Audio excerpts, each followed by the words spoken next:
And welcome into a Friday edition of the Ysn Power Hour. DJ Yoakley with you, along with Matt Seidel and Ty Bartell. Oh, that's a lot of L's out there in the Ysn world right there. Gentlemen, how are we today? Doing good. Yeah, real well. I love hearing that.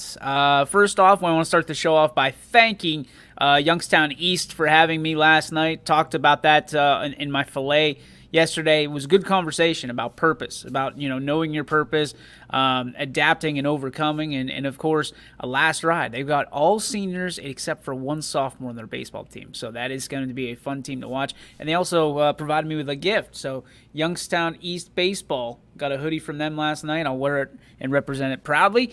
And of course the Golden Bears looking to turn things around this year under the tutelage of our good friend and one of the broadcasters here is Jason Ray. So good luck to them as we start our show today. Gentlemen, one that's very special, I think, to all of us here. It is National Working Moms Day. So you're out there, no matter what the gender, everybody's got a mother, right? So when you look at it, you sit there and you go, thank you to Mom for allowing us to do what we do on a daily basis, whether it's, from our younger ages to where we are now, wherever we are in life.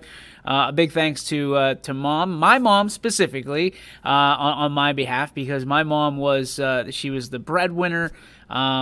She went from being a photographer to a registered nurse in order to get us out of a little bit of paycheck to paycheck. It allowed us to get out of that life that nobody wants to talk about. And hats off to my mom. I mean, she did everything. She was the one out there in the early days throwing the baseball with little DJ in the backyard and doing it between naps and doing it between shifts. So thanks to my mom, and I appreciate you, Mom. Love you, and hopefully you're out there. You watch every day, so naturally you're out there. You probably will chime in the next couple minutes. Matt, talk to me about your appreciation for the working mom. Yeah, first of all, my mom, fantastic, just an awesome woman. I think everybody that's ever met her loves her immediately. She did so much for our family as we were growing up. She was not working outside of the house when I was a kid, but she was definitely making our house run. And so, I think sometimes the moms that are at home get overlooked a little bit, but their job's just as big as any job that's out there. And then now as a coach, I've got another appreciation for moms, and it's just, the amount of time that I see them pouring in between running from job to job and running their kids here and there. Couldn't do it without the moms. Ty, how about you, buddy? Yeah, obviously, my mom too was one of the hard workers while she took care of 6 kids, all of us growing up. Me and my 2 older sisters, my 3 older brothers. She took care of them from 18 all the way until she had me in her 40s. So I definitely think one of the hardest working moms out there too. And I'm gonna give a good shout out to my fiance too. She works full time as well, and she helps put food on the table here as well. So big shout out to her. This household wouldn't be it without her as well. Good play, Ty. So you're the youngest? Yep, youngest of 6 kids in the family. How old's your oldest sibling? My oldest sister is the oldest. I want to say she's in her mid 40s, I think. And she's you probably 22 tomorrow. Yeah. That's what I was looking for. I made it right into it. Yeah, I know. The birthday boy. Oh, make sure you drop a line for Ty's birthday, whether it's today in the chat box or tomorrow if you're friends with him on social media. We'll have something special out there for Ty as well. So, Ty, happy early birthday to you, my friend. This was the point, as my wife and my mom tell me all the time, this is usually the point during the pregnancy that a mother hates you the most for the rest of your life. So they just want you, at this point, they just want you out. Like you have officially overstayed your welcome. So happy birthday, my friend, and thank you. A great thanks to both of your moms, for being them and for allowing them to be you. So I also probably very smartly, is that a word? Should put out a thank you to my lovely wife who's watching right now. I'm sure of it, as the girls are probably taking a nap, who works unbelievably hard overworked 99% of the time, and she continues to plow through the work, and she is one of the best working moms that I know. She just continues to go and go and go and go. So Sarah Yoakley, we love you, we appreciate you, and as I've always said, if there was no you, there would be no YSN, because there is no woman that is in their right mind that would allow their husband to do what I do on a daily basis. So everybody can thank you and from now on, because this is all because of her. So happy National Working Moms Day to all the moms out there. And if you're a son or a daughter and you're watching right now, probably should at least give a text to old mama and say thank you, or at least give a couple minutes of reflection to all you have right now because of them. So all right, we got some birthday wishes, Ty. So let's give it happy birthday, Ty, from my mom. G. Bourbon Farms, Greg. We're going to go to the Lake Club here in a little bit. Says happy birthday, Ty. Happy early birthday, Ty, from the pager. Amo says happy birthday, Ty. Hope it's a good one. Happy birthday from Steve Gilmartin. And my mom dropping a Sarah is terrific. She sure is. And Paige says, so my mom and 9 kids growing up at the house all at once, all adopted. Hats off to her. That's unbelievable. That's incredible. That's awesome. That's awesome.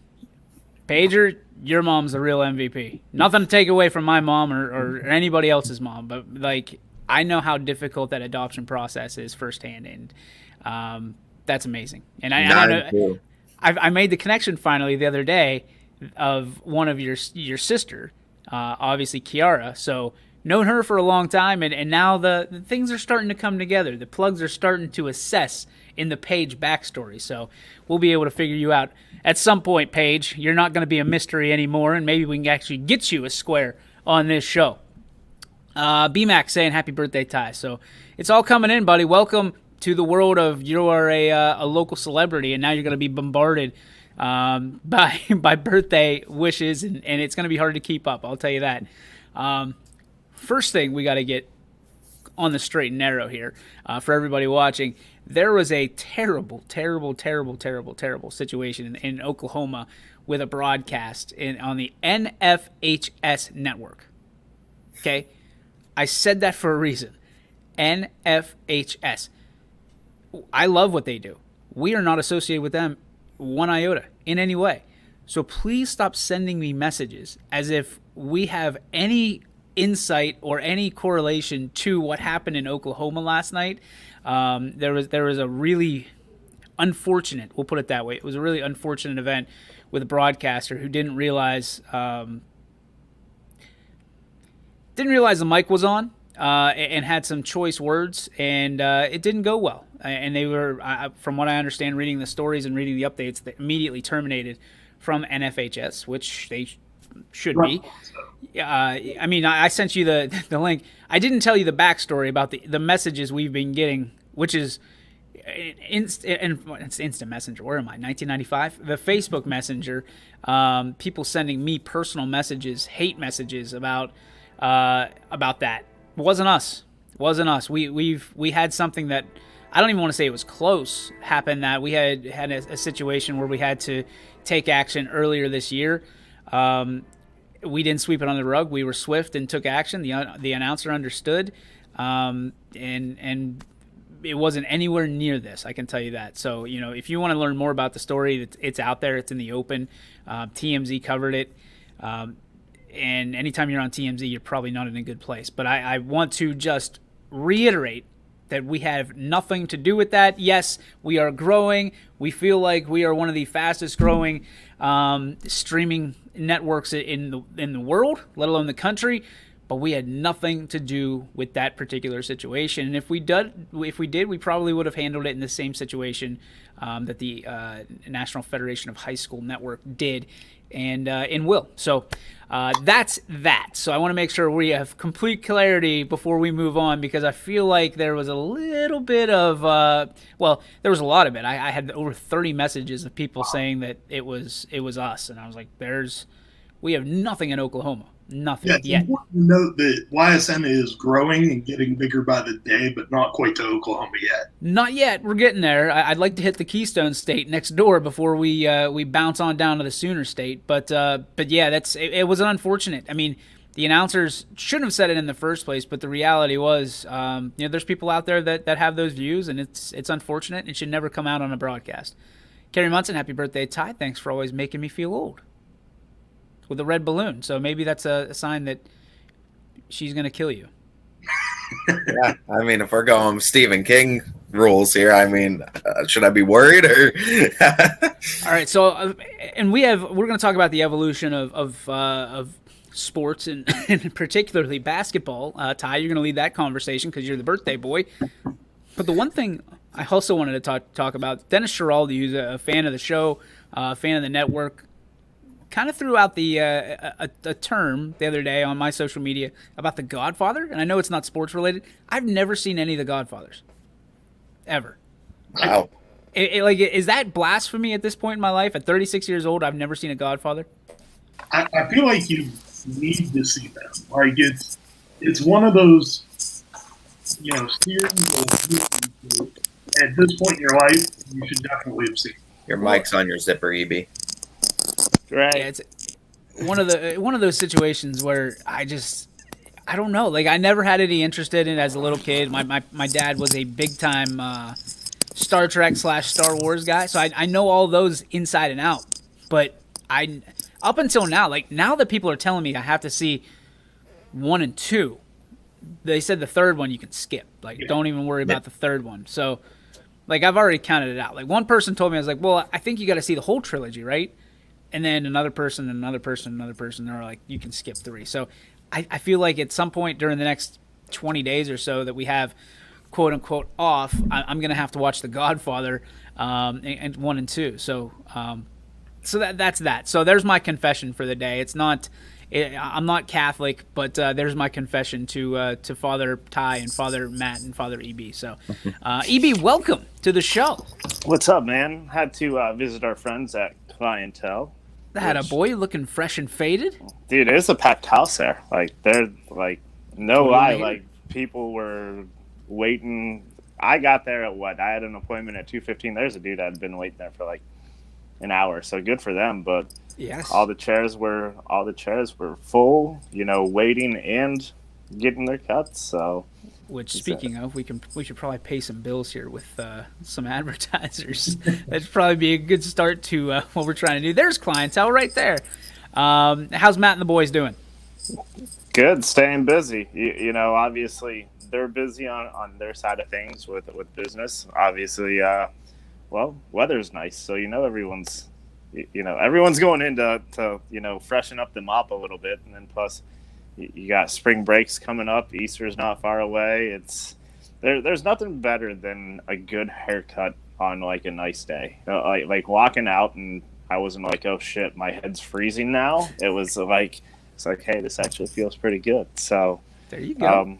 I'm sure it'll be like 30 degrees tomorrow and I'll regret it. But hey, nonetheless, I'll take it now. I think 44 is like the lowest it's supposed to get over the next 10 days. So that's not bad. I'll take it. Got to take it.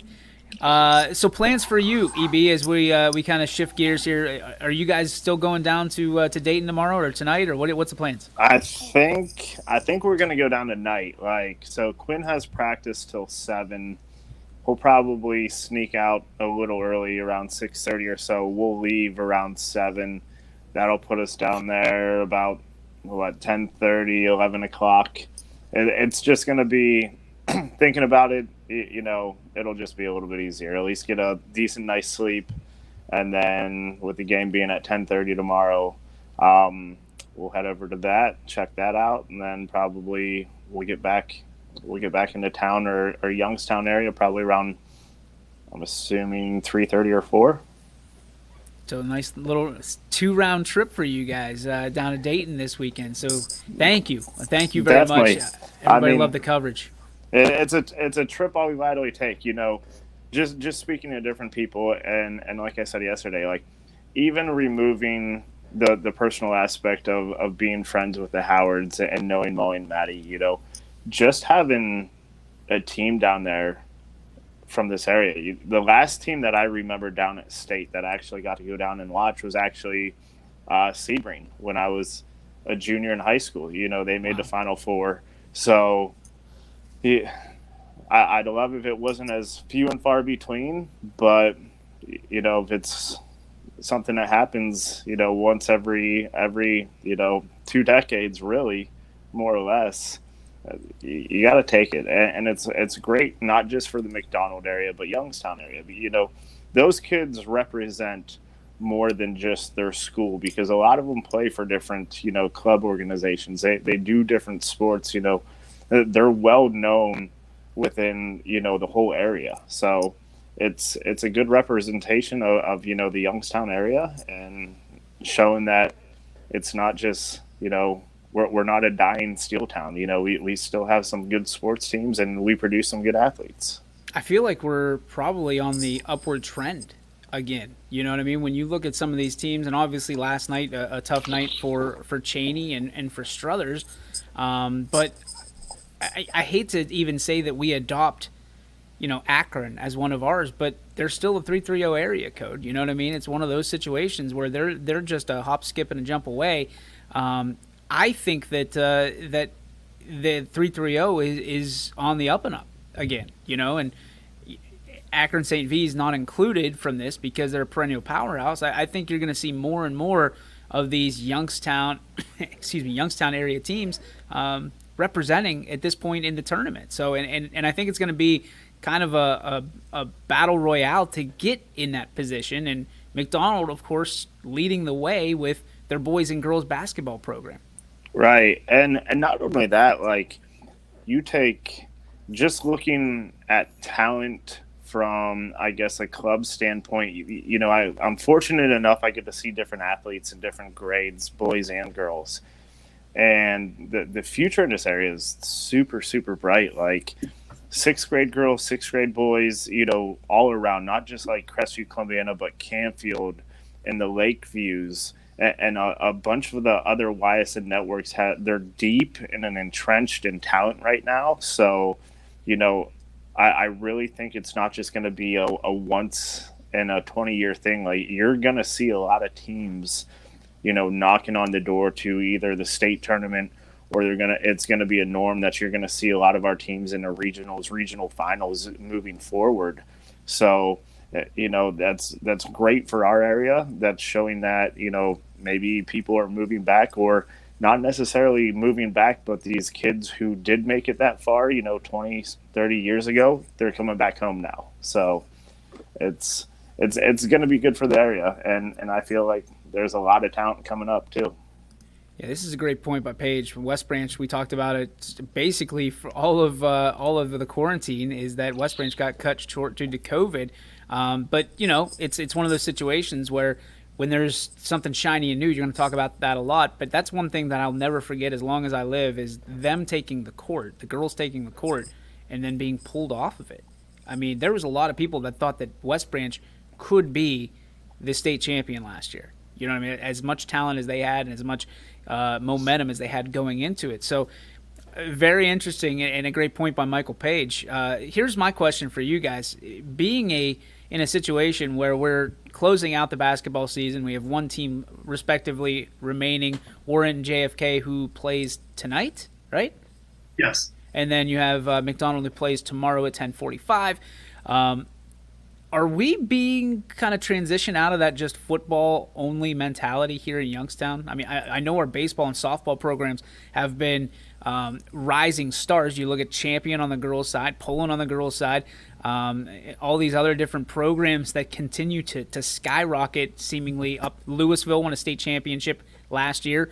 And the boys, you're a couple years away, and unfortunately Paul's not on the program to talk about it. A couple years taken away from a state championship for South Range. So basketball now on its way out, fading out. Are we turning the corner from being a one-trick pony, so to speak? And Coach, we'll start with you because you're living it. Yeah, I definitely think that, we're starting to see, and I couldn't be a bigger fan of it, kids get less sports specific, and they're starting to play more sports. They're starting to get involved in more activities. I think about, I made a trip down to the school yesterday just to check on a couple of off-season things, and the track team was out, and for a small school like Sebring, they had 27 kids out there practicing for track. So, I love seeing it. I think that across the board, we're starting to see the Valley get more respect for all of their sports programs. I love seeing that. Ty, how about you? Do you feel like the Youngstown area, the Youngstown area is getting a little bit more respect for other programs that don't include the pigskin? I do think so as well. And you know what? I mean, not to be the company man, but I mean, to relate it to YSN, I think YSN's also helped out a lot with it, because a lot of people I know that watch YSN have talked about how they've opened their eyes up to more programs, and they've watched other teams and realized how good some of these other teams from other areas are that maybe they didn't really know too much about, because maybe they were a lower division, or maybe they didn't really cross paths with their alma mater. But I think YSN opens that up to people. Somewhere kind of like a central system where you can see everything, watch games live, and kind of see how other teams are doing. And I think just athletically, I mean, our Springfields and our McDonald's and everything, we just have a lot more athletes coming back to the area too, and it's helping put us back on the map in the state. EB, from a standpoint of travel ball, AAU, JO, I mean, you name it, football is the only one that doesn't have a standout yet. Put that asterisk right to that sentence.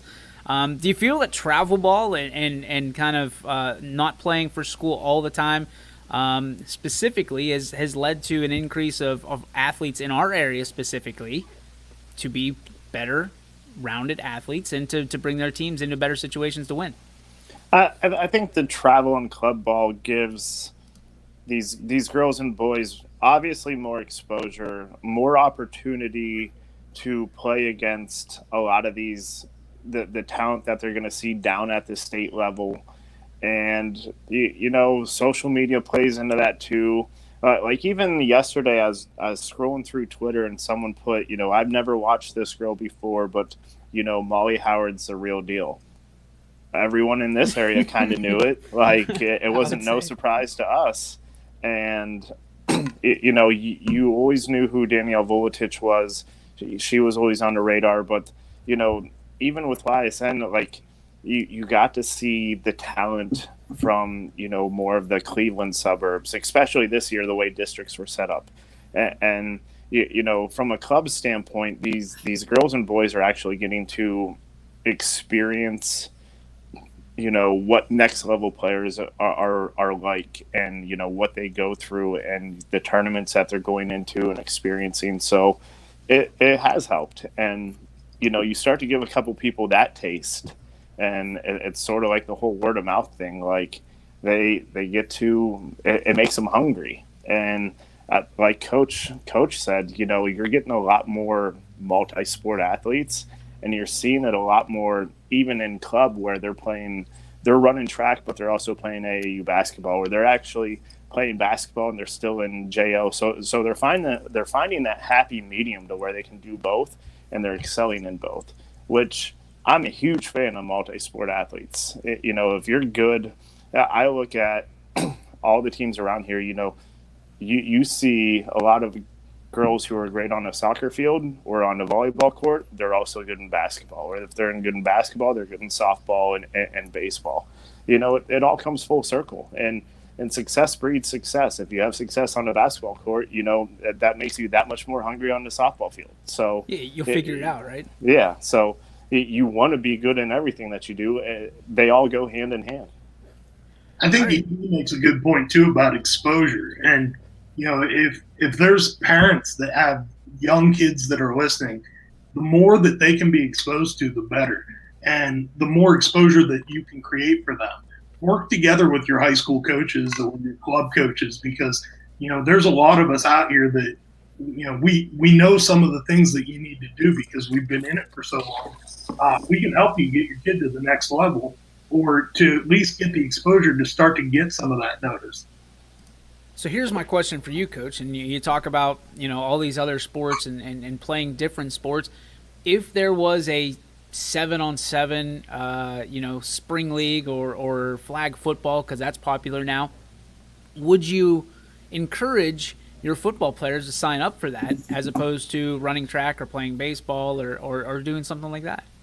Yeah, I never want to take away from those other core sports. And, I think it's really important. A lot of my guys either run track or play baseball, or I think of like Elijah and Noah Frederick are doing both. Yeah. Just no hours left in the day for anything other than school and athletics. I think I would like to see a 7-on-7 type of league form maybe in the early summer, in that kind of late June, early July portion where you could maybe get out and start doing some of that stuff. And there's a lot of schools that take advantage of stuff like that right now. I know, in previous years, we've taken trips across the state to play in some of those 7-on-7 things. But I don't want to see it take away from the spring sports.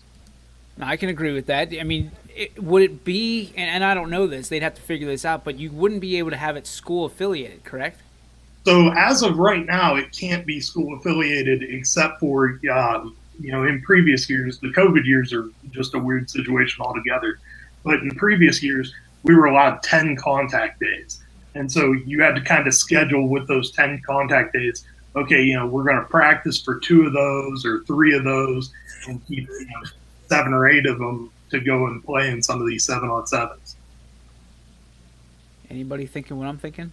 YSN 7-on-7? YSN 7-on-7 Summer League.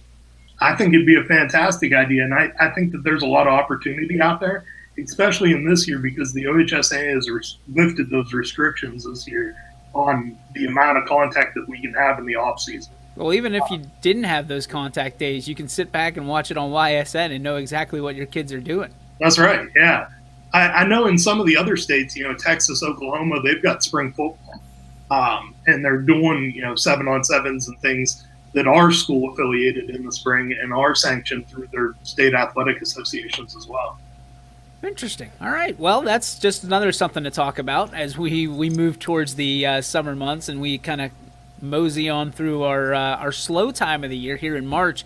We're going to take a break. We come back. One of the things I definitely want to talk about, obviously, Ty, we want to get to the evolution of basketball, as you called it, but I also want to touch on this, and I don't want to piss anybody off, but at the same time, I think where the brackets have fallen and where the routes have come, I think we need to bring up parochial versus public. Is it time to break up the divisions or set standards? Because we've got Pennsylvania who does it one way, Ohio does it another. I'm not in favor of it. I think that the public schools need to kind of step up and stop complaining and stop looking for a participation trophy. But that's my opinion. I want to get yours, and I want to get the opinions of those watching here when we come back on the YSN Power Hour. We'll also, of course, have the G Perfect Farms. What's your beef? What's your filet? I'll be back in a minute right here on the YSN Power Hour, powered by these great sponsors. Baird Brothers remains your source for fine hardwood products. For the time being, we're open for customer pickup only on weekdays, 9 a.m. to 4 p.m., and Saturday from 9 a.m. till noon. Place your order online at BairdBrothers.com. Baird Brothers, for the place you love. Quality, customer service, and integrity. Those are the 4 words that have driven our success since 1957 at Joe Dickey Electric. Joe Dickey Electric is one Mahoning Valley landmark business that stays current with the requirements of our customers. Family owned and managed, we are an electrical contractor and energy solutions provider. Every member of our team adds to his or her skill set through ongoing training. Residential, commercial, industrial, automotive, and more. We keep ahead of the needs of our customers with a fleet of more than 50 vehicles and 24/7 emergency service, so you're never left in the dark. The 4M Company, being an architect and construction manager for over 40 years, has had the opportunity to use many different electrical businesses for our projects. The depth, quality, and knowledge and attention to detail displayed by Dickey Electric makes them stand out above all the rest. For state-of-the-art expertise and a timeless commitment to our customers, contact Joe Dickey Electric. We are everything electrical.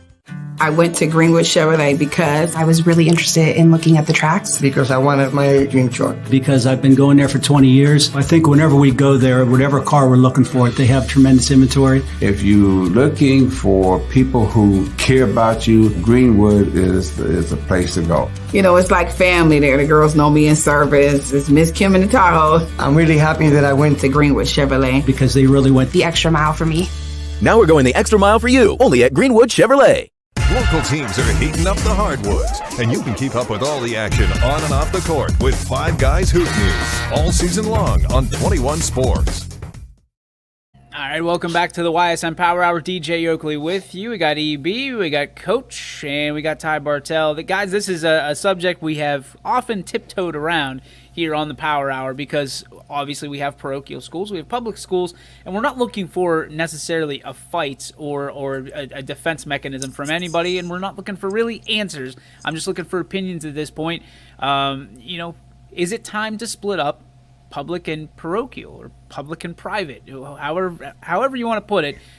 Is it time that they go in their own divisions? They go their separate ways. And I'm not just talking about basketball. I'm talking about everything. Could it be time to do that, or is this just an overreaction by public schools that just want their trophy so they can put it in their trophy case? Coach, I'm going to start with you. Yeah, it's a really tough topic. And honestly, it's one that I've kind of gone back and forth and changed my mind on a couple of times.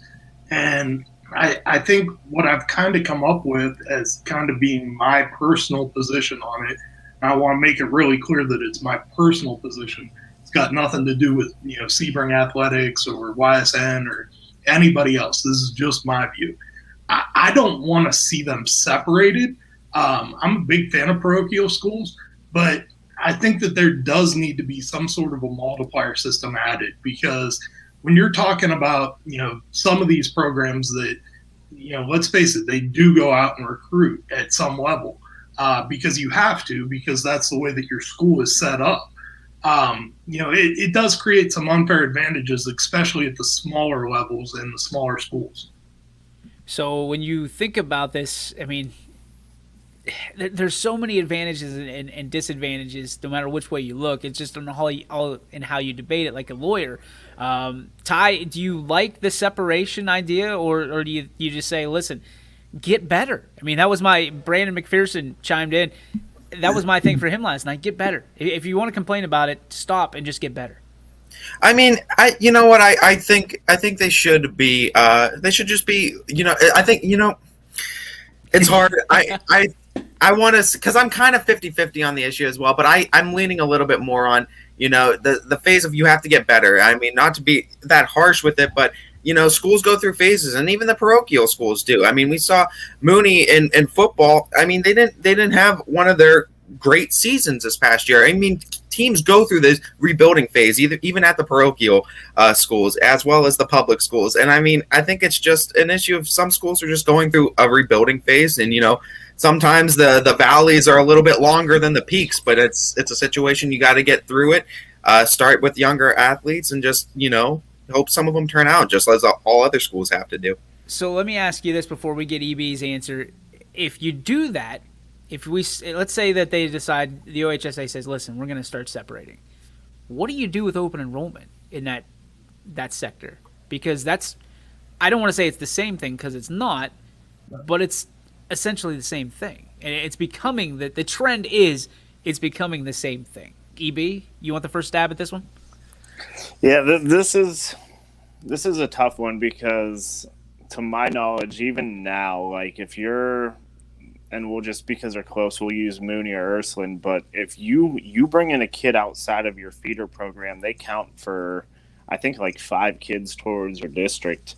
And I could go back and forth on this, as Brandon knows, as you guys know. Like, in a sense, if you lose to a parochial in, we'll say, like the regionals, you're still one of the top 16 teams in the state, and at that point, like, you're gonna run into that person or that school no matter what, whether it's the Final Four, top 16, wherever it's at. It's just tough for. I get the argument. It's tough for public schools because you don't have the outreaches and that. But I guess to answer your question, do you create your own division? Well, then you go down the path of, how do you know who's actually the best? Because now you have the Catholics versus, the public schools. It's almost like West Side Story. Like, you have the Jets and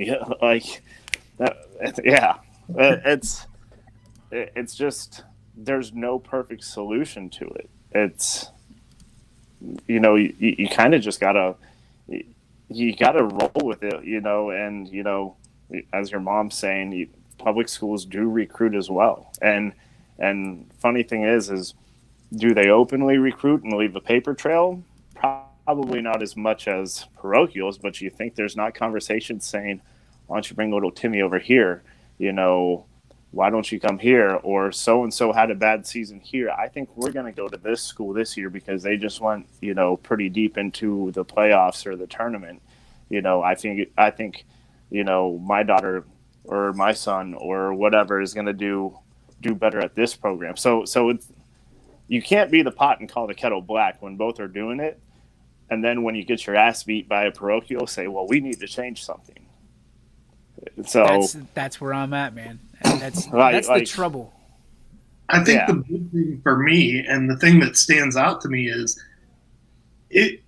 I understand it, and I understand the arguments on both sides, but the playing field needs to be leveled a little bit more than what it is right now. Because as much as we can sit here and talk about, hey, the public schools recruit too, and with open enrollment and, like all these different things, that's all good and fine until you get down to the brass tacks of the fact that, for a kid to be able to play transferring from a public school to a public school after grade 8, they have to sit. That's not the case for a parochial. Unless they move. There's 5 exceptions to the rule.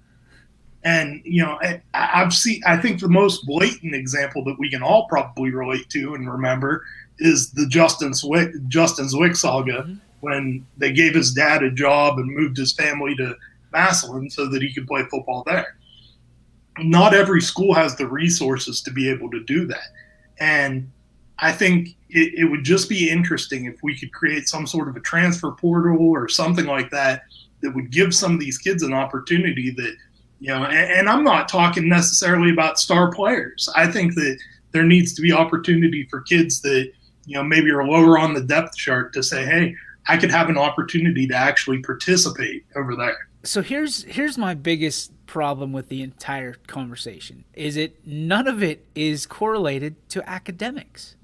You know what I mean? Like, if you want to move your kid from school A to school B because school A is 376 in the state of Ohio in academics and school B is top 50, I think there's a legit reason there. And this is still America, and should you have to pay a little bit to do that, to call it tuition, call it whatever? I do. But I think in order for you to put your son or daughter in a better situation, you'd be willing to pay a couple dollars. So, maybe they get a couple more scholarships at the end. The problem I'm seeing is it's all about athletics. It's all about getting on super teams, which has been created at the professional levels and then to the college levels and trickles down to high schools now, which is, you look at AAU, but AAU and JO and travel balls are built around creating super teams. That's the idea of it. If you want to be on a team that everybody plays and everybody gets to pitch an inning and play first base and rotate, you're playing community ball, right? It's just for fun. If you're playing travel ball and you're putting the investment, time, and resources into travel ball, you expect to be on a team that wins and has a chance to win each and every game. You want the best of the best, not just little Jimmy's friends. So my thing will always come back to, what are we doing about academics? At what point does this come back to academics? And if it's a blatant moving because of athletics, I think that's when. And again, EB said it best. The paper trail is everything. And there's people in the school that will cover whatever they need to cover, but it's not about academics anymore. And I think that's the shame of the whole situation is the kid is actually the one that is at a disservice because of that situation, whether it be open enrollment or whether it be being recruited from a parochial from your kids. You're right. And no one thinks of academics. And I told Brandon the other day, he messaged me because he was talking about a team that's down at state right now. And I said, I guess what you could do is if because I can make an argument for both. You have parochial schools, and I was like, if you have kids who transfer in blatantly for a sport, then I think it should count as, 10 kids or 20 kids for one kid, because now it's going to deter people. Or if schools want to do it because they want the state championship or whatnot, then fine, do it. But now it's going to start to jump you up divisions. Or you sit there and say, if you have 2 or 3 kids who have been transferred in, outside of your feeder programs, your middle school, your this and that, they moved in, you're automatically Division 2 or higher, or you're Division 1 or whatever it is. Or basketball will say you add a division because you only have 4 divisions, but you have 7 in football. Doesn't make sense. Same with baseball and everything else. You add a division, and then you just make your outlier all parochials start at Division 2, and you can jump up and play Division 1. Now, I can also go against that and sit there and say, you get St. V, who just smacks Struthers. They're a parochial school. Technically, Heartland's a parochial school who lost to a public school. So, flip your coin here and there. Do you think Heartland's going to want to go in and be like, yeah, we're pretty good for this area, and it's still a lot of local kids, and they were a very good team, but you can't put them in against, a St. V or, some of those other parochial schools. Apples and oranges. Yeah. So, there's no happy medium, and then you start to go into people will find the loophole. Well, we're going to transfer here to this prep school for academics, and we all know how that's going to go. It's just going to turn into another gray area. Ty, I'm putting all the pressure on you to solve this 50-year debate. How does this get fixed? First, it gets fixed by taking your mic off mute. See how long he talks before he goes on mute. I don't think there is. I don't know. I don't think I have the answer to fix it. I don't know if we're going to come up with it. I think the debate's just going to keep continuing. We're just going to keep going round and round with the topic, and I don't know if it's really going to get solved because there's fair points on both sides of the argument, and I could really see it from both ways. And, I'm kind of like Coach up there. You might hear one answer from me now, and you can ask me a couple weeks later, and you might hear a completely different answer from me because it's a tearing subject. I mean, you kind of sit on both sides of the fence with it. It's kind of hard to pick one side solely over the other one because you can really see both sides. So let me give you a perfect segue into what you want to talk about, and what we talked about in the pre-show is the evolution of basketball. This has been a part of it. This parochial versus public debate has been a part of it for a long time in the evolution of basketball and how you play basketball against certain teams. Ty, take me through what your thoughts are on how the evolution of basketball continues to escalate at this point in 2021. Well, yeah, and I'm really glad EB's in this one because it kind of poses a question, and I think there's a lot of variables and there's a lot of different answers you can go for it. Two interesting posts that I saw that kind of raised this question. One was that the Cavs are averaging 104, almost 105 points per game this season, and that is lowest in the NBA, where 10 years ago that would have led the NBA. Another thing I saw, too, was this year in the NBA there is 40 players with scoring over 20 points per game, and I think that's the most ever in a single season in the NBA. And then I related that to like the local level, how many 1,000-point scorers we saw this year, how many players we saw break their school's all-time scoring record this year. And I don't know if it's I'm kind of just curious, and it raises the question. I was kind of wanted to get all your opinions on it. Is it an issue with defenses? Are we not is coaching not emphasizing defense as much as maybe it did before? Are the offensive players, is it more athletically gifted, or is the offense changing at all? I feel like there's all kinds of ways you can kind of think about this and how it's kind of changed, but it is an evolution in basketball that we're seeing because teams are scoring more and players themselves are scoring in bunches more than ever before. EB? I think first, the speed of the game has changed a ton. You can go back 10 years in the NBA and that puts you at 2011. You go 10 years before that, and it's probably going to be, the numbers are going to be off just as much. The speed of the game's changed. Athletes are bigger, they're faster, they're stronger. I think you see a little more strategizing sometimes. It depends. You see some leagues that play a little more zone. So that can, without breaking it down too much, that can open up a lot more shooting. You have kids who are a lot better shooters now because they're putting in a lot more time. there's just a lot of different variables into it, and I never really think it's the question of how bad people don't play defense, because I think defense is actually preached a lot more than people give credit for. The offensive players are just a lot better now, and the volume of shots, teams are playing quicker. They're getting, you say scoring, but I would love to see or hear what the numbers of how many more shots are being taken per team, because that's gonna answer a lot of questions. Now, if it's the same amount of shots as it was 10 years, which I'd be highly shocked that it is, then people are more efficient, which is going to be true. But even if you add 5 more shots, that's still potentially, 15 more points. And then you start to throw in, from an NBA level, you get an anomaly like Steph Curry, who can literally pull up from 50 feet and it doesn't phase them. So they're shooting deeper out. So that's going to increase more shots. But it's like, it was like a thing that I saw on social media the other day. Like, if you could play LeBron James 1-on-1 and, you had to score 3 points, and if you scored 3 points, you got $10 million for the rest of your life. If you didn't score at all, if you didn't score 3 points, you couldn't hear music the rest of your life. Would you be willing to bet that you would score 3 points against LeBron James? Yes. I would probably sit there and I would truly I'd have to really think about that, because you don't realize, like, at an Here's the NBA trick. level, You get a bow and arrow. without hurting someone. So I mean, I think that, and kind of take it, from basketball to other sports, it's BFS, bigger, faster, stronger. And I think this is the same way that football has evolved, as baseball has evolved over the last, softball and volleyball the same way that it's evolved over the past.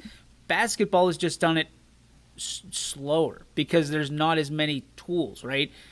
In basketball, you have yourself and you've got a basketball. You are literally, you don't have a glove that is, in base, you don't have a bat that is amplified. You don't have, different things that you have a basketball full of air, and your shoes aren't going to change the trajectory of who you are.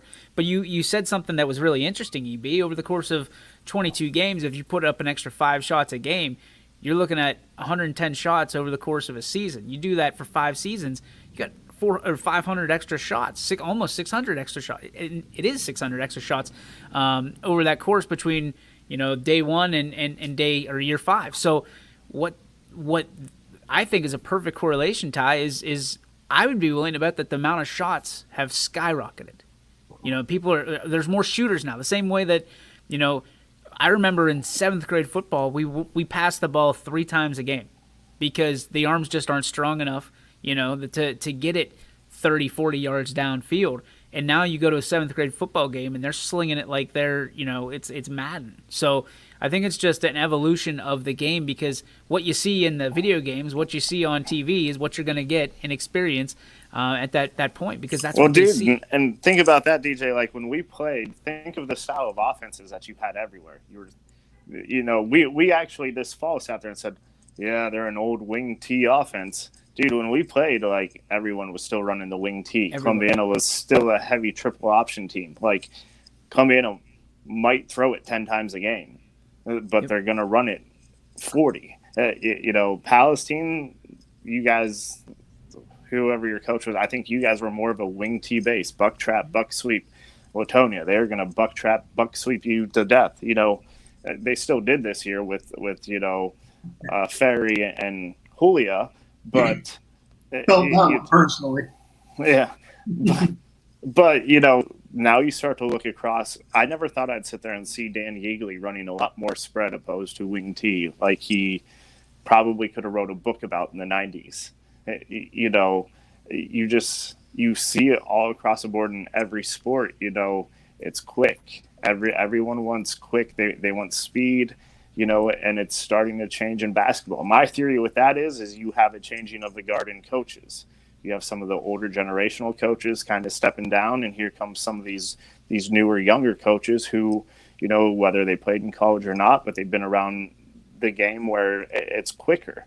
You start to see it in volleyball. Volleyball is so fast paced. When we were in school, DJ, I think they played to 15, and it was like after every dead ball, like you got to set up, you got to go, and then do it, and then you do it all over again.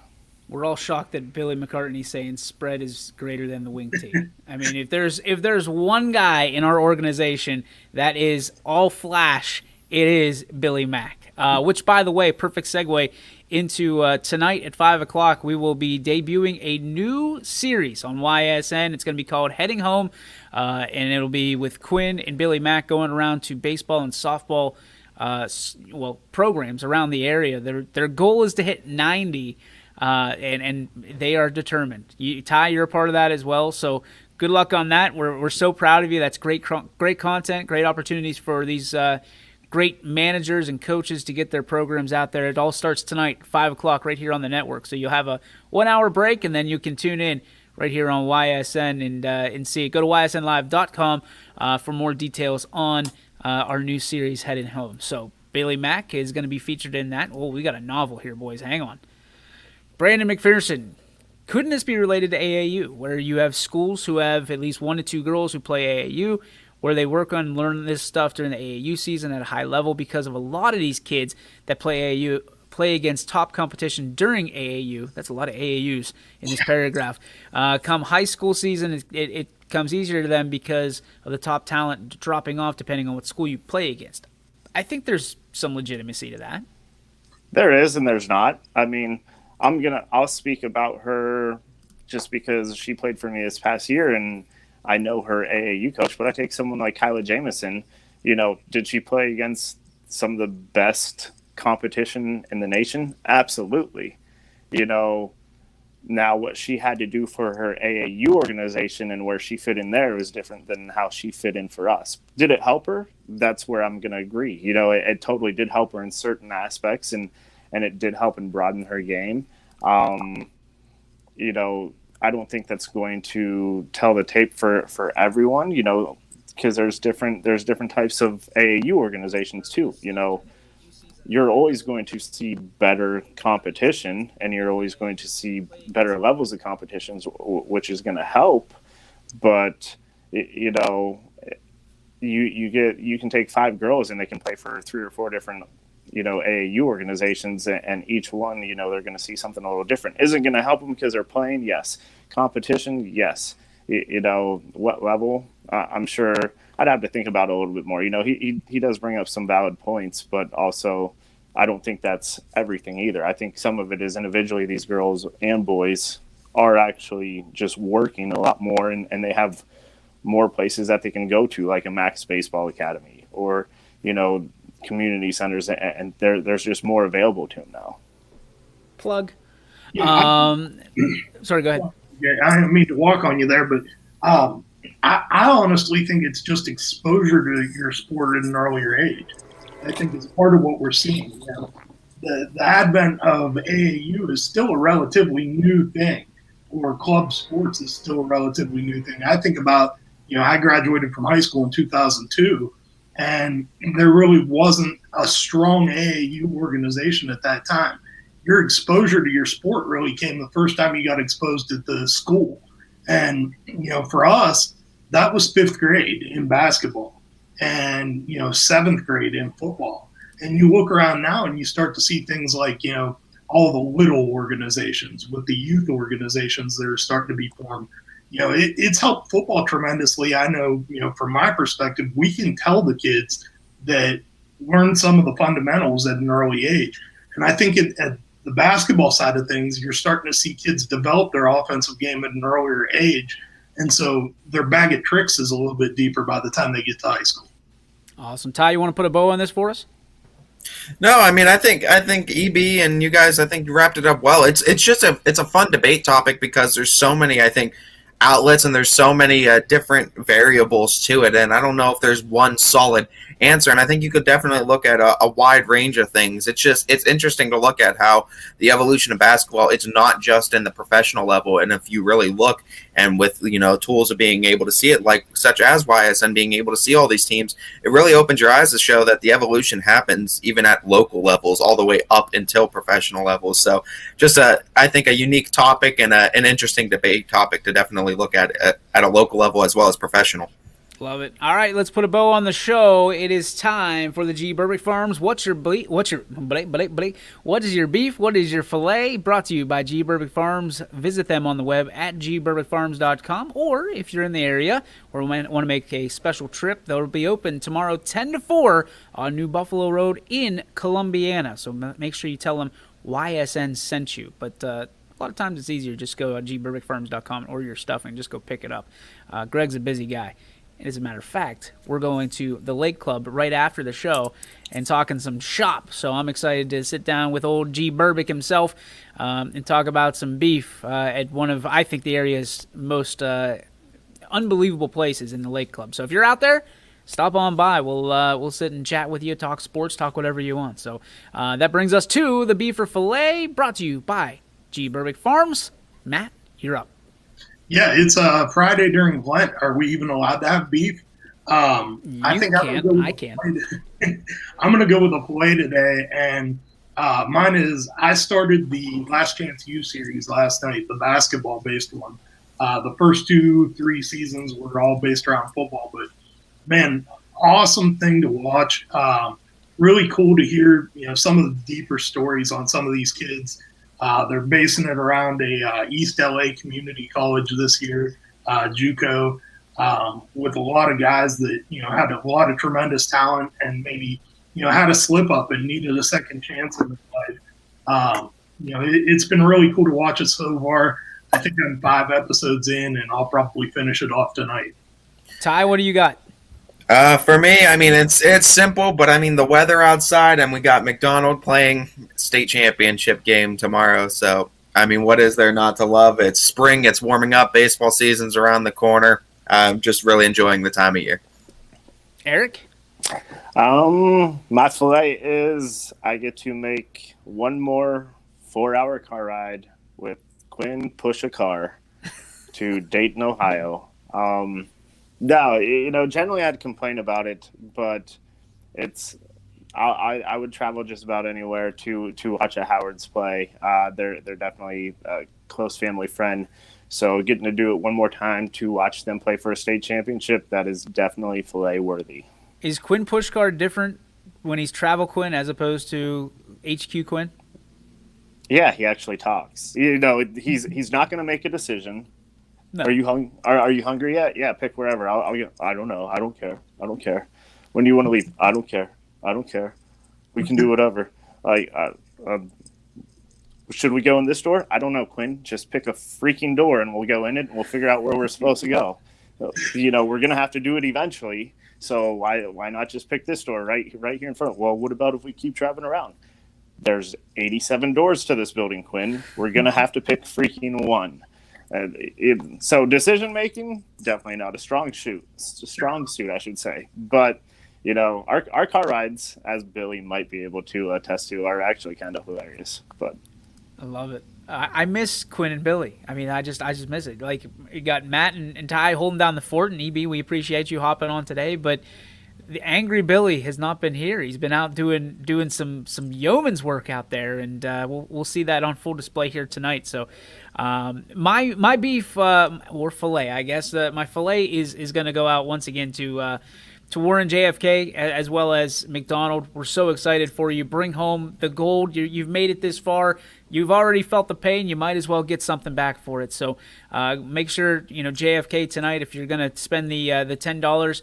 Make it well worth your while and watch the Eagles. No, they're free, I think, at this point. I'll double check. I got to double check that. But $10 for Boxcast tomorrow for sure for the state championship with McDonald. Make your money count because even though it's $10, it's one of those things where it's a good quality feed. You get to watch it, I feel you're probably going to watch McDonald win a state championship. We're certainly rooting for him in no uncertain fashion. My beef, though, it kind of goes back to the beginning of the show. There's so many people that think that we do something. Yes, Anthony Hartwig said JFK is free on Firestone's YouTube, so there you go. It goes back to people thinking that we're doing things that we're not, like responsible for things that we have no way, shape, or form are we even close to.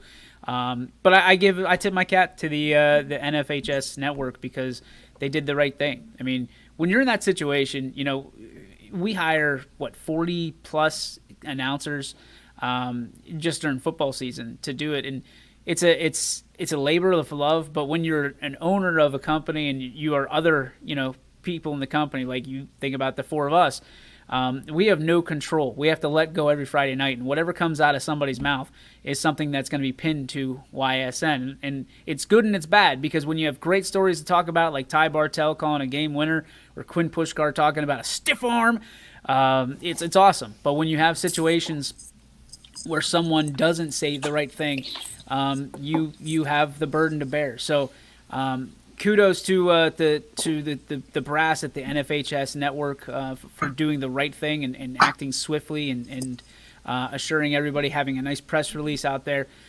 It's not an easy world we live in anymore, guys and gals. It's just not. So it's one of those situations where you just gotta be careful. Be careful what you say. Be careful what you do, because as Coach Seidel said, you got to act like it's always a loaded gun, or in our broadcasting terms, the red light's always on. So that's going to do it for our show tonight. Again, I'll be out at the Lake Club. If you're anywhere in the vicinity, stop by, and I'll introduce you to Greg, and maybe you might get a drink out of it as well. So, gentlemen, I appreciate you. EB, be safe on your way back to Dayton with Mr. Pushkar.